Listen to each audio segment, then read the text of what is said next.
Despite suffering a 10th round knockout loss to Floyd Mayweather in 2007, Ricky Hatton was still undefeated at 140 pounds, where he had reigned as champion since defeating Tsyzu in 2005. But the Mayweather fight and the victory over Juan Lascano convinced the Manchester boxer that a change was needed if he wanted to continue his career.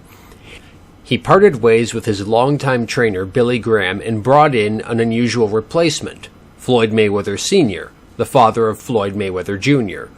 In their first fight together, Hatton delivered a dominating performance, stopping former 140-pound titleist Paulie Malignaggi in 11 rounds. To most observers, it was his best performance since defeating Castillo.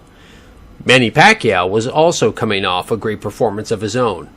In December of the previous year, he took on the biggest risk of his career, jumping up 2 weight classes to take on Oscar De La Hoya, the biggest star in boxing. After 7 dominating and devastating rounds, Pacquiao had stopped the former Golden Boy and retired him from the sport. Pacquiao was now the biggest name in boxing. In mid-December, both Hatton and Pacquiao verbally agreed to a fight for Hatton's Junior Welterweight Championship with a 50-50 split of the proceeds, but the fight was put in jeopardy when Pacquiao changed his mind and demanded 60% of the pay-per-view, despite Hatton's insistence on a 50-50 split. After some back-and-forth negotiations, the contracts for the fight were signed on January 23, 2009, with Pacquiao receiving a 52-48% split in his favor, along with a $12 million purse. In addition to having Freddie Roach in his corner, Pacquiao had a new addition as well in former heavyweight champion Michael Moore, who was brought in as an assistant by Roach.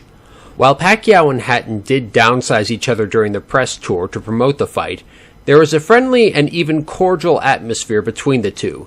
In fact, Hatton brought Pacquiao to a Manchester pub where the two engaged in a friendly game of darts, which was won by Hatton. Also helping the promotion was the HBO boxing documentary series 24/7, offering a behind-the-scenes look at both training camps, where it became clear that if there was any bad blood to be spilled during this fight, it would be between Floyd Mayweather Sr. and Freddie Roach. There was even one infamous moment during the episode where Hatton made note of the repetition he saw in Pacquiao's training. Those words would come back to haunt him. The MGM Grand Arena sold out for this fight, with 16,262 fans in attendance, most of them fans of Ricky Hatton, whose numbers resembled that of a small army, but it was also a star-studded event, with celebrities like Jack Nicholson, Jeremy Piven, Denzel Washington, Cedric the Entertainer, Mariah Carey, P. Diddy, Jay-Z, and Mark Wahlberg, just to name a few. Also adding to the drama of the fight was the announcement that the day before the fight, former pound-for-pound best boxer in the world Floyd Mayweather Jr. announced that he would be making a comeback later this year against current lightweight champion Juan Manuel Marquez. Pacquiao started off the fight by staying close to the ropes, almost like he was trying to bait Hatton into coming in so that he could catch him with a punch. It happened 30 seconds into the round when Hatton lands a jab on Pacquiao, but Manny counters with a right hook over Hatton's jab. Jim Lampley, working commentary for HBO along with Larry Merchant and Emmanuel Stewart, noted that Hatton was trying to apply pressure, but with care against Pacquiao's faster hands. Manny then catches Ricky with another right hook as Hatton comes in again, and for a moment Hatton gets Pacquiao on the ropes, but Manny's quickly able to escape after Hatton lands a few shots. Manny then caught Hatton with a jab and straight left hand and follows up a few seconds later with another right hook which Hatton doesn't seem to have an answer for. Pacquiao backs up to the ropes but once again catches Hatton as he's coming in to attack, and Hatton actually grabs onto Pacquiao. Referee Kenny Bayless separates them and they once again become entangled. Just as we're about to enter the final minute of the round, Manny attacks Ricky with an excellent straight left hand followed by a quick right hand and another straight left. Manny then lands another quick right hook, dropping Hatton just as he was throwing a left hook of his own. In fact, it happened so fast that you almost have a hard time seeing that Hatton was trying to land a punch. Hatton gets up at the count of 8 and gets a few extra seconds from Kenny Bayless as Bayless insists that Pacquiao back up before letting the action resume. Pacquiao does resume his ferocious attack, throwing punches and landing another short right hook. With 15 seconds left in the round and Hatton on the ropes, Pacquiao begins landing another right hook, straight left hand, with Hatton desperately trying to hold on. Pacquiao then lands a perfect 1-2 combination that drops Hatton for the second time in the round, prompting Jim Lampley to ask if Hatton will be able to make it out of the round. He does make it up, and he and Manny swing at each other as the bell rings, but nothing connects. In the corner between rounds, Hatton looks like a man completely out of his element. Floyd Mayweather Sr. is trying to get him back into what they did in training camp, telling him to move his head and to keep his hands up. As I replay the first knockdown, it's impossible to watch it and not hear Hatton's words from the 24/7 series about Pacquiao's repetition. Right hook, roll under.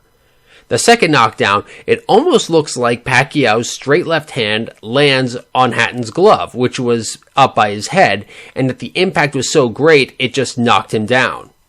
At the start of round 2, surprisingly, it's Hatton who comes out the aggressor, firing a few jabs in the right hand, and he even avoids one of Pacquiao's right hooks as he's coming in. Hatton seems a lot more patient this round, probably taking the advice that Mayweather gave him in the corner.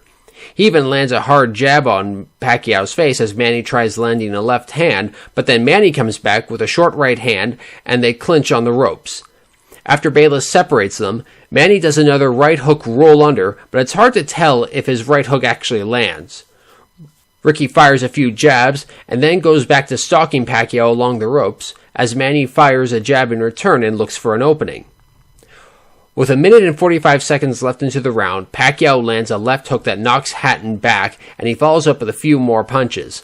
Hatton gets Pacquiao into the clinch again, but it's clear that Ricky's got a long way to go before he's seriously back in this fight. This is reinforced by the fact that immediately afterwards, Manny lands another right hook, and in frustration, Ricky hits Pacquiao behind the head, earning a warning from Bayless. Hatton tries jabbing his way back in, but is again caught by a Pacquiao left hand.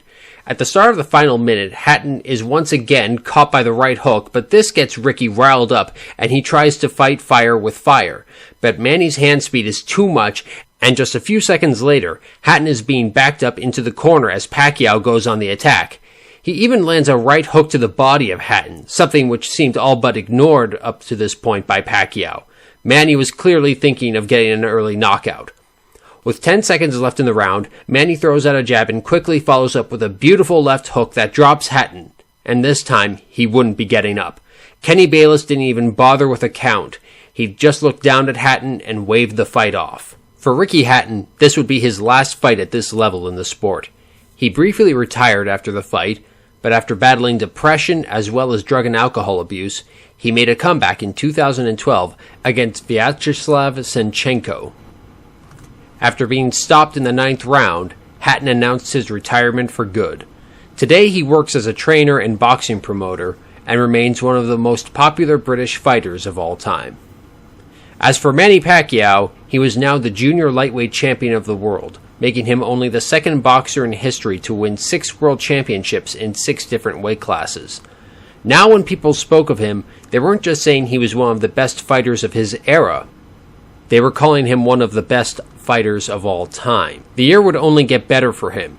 In November, he would stop Miguel Cotto in the 12th round to win the WBO welterweight title. He would later be named Fighter of the Decade by Ring Magazine. Although he announced a retirement in 2016, Pacquiao continues to fight to this day.